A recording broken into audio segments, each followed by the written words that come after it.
મહીસાગર જિલ્લાના ખાનપુરના બાવળિયાના ગ્રામજનોને પાણી માટે વલખા મારી રહ્યા છે।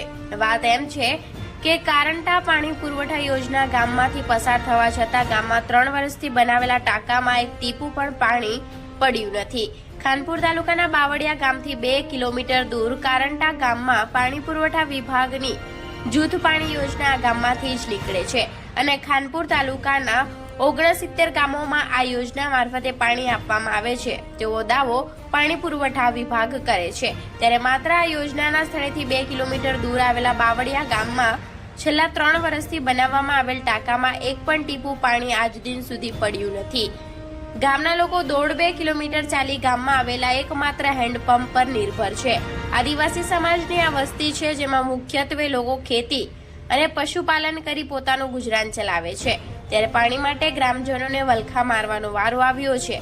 ધોમધકતા તાપમાં પણ પાણી લેવાની લાઈનમાં તો રાત્રે પણ પાણી માટે જ ગામના લોકો સમય વીતે છે, કેમ કે ઘરનું તેમજ ઢોર માટે પણ પાણી તો જોઈએ જ ને। ગામમાં 3 વર્ષ પહેલા બનાવવામાં આવેલ ટાંકી શોભાના ગાંઠિયા સમાન બની ગઈ હોય તેવું લાગી રહ્યું છે। ટાંકો બનાવવા માટે જેને જમીન આપી તે કાકા પણ કહે છે કે મારે તો કોઈ મહેમાન આવે તો એમને પાણી ક્યાંથી આપવું। ગામમાં નળ સે જળ પણ આવેલું છે, પરંતુ માત્ર દેખાવ પૂરતું। નળ નીકળી ગયા, નળ તૂટી ગયા, પણ પાણી આવ્યું નથી। હાલ ગામના લોકો, જેમાં બાળકો પણ સામેલ છે, તે લોકો પાણી ભરવા વલખા મારે છે।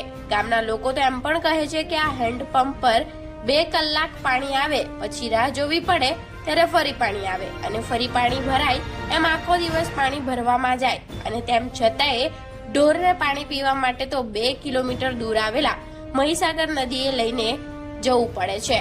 બાવળિયા ગામ, જેમાં 150 થી વધુ ઘરની વસ્તી આવેલ છે, ત્યાં પાણીની સમસ્યાથી ગ્રામજનો પરેશાન છે। Reporter Sanjay Jaiswal, Gujarat crime news, Santrampur.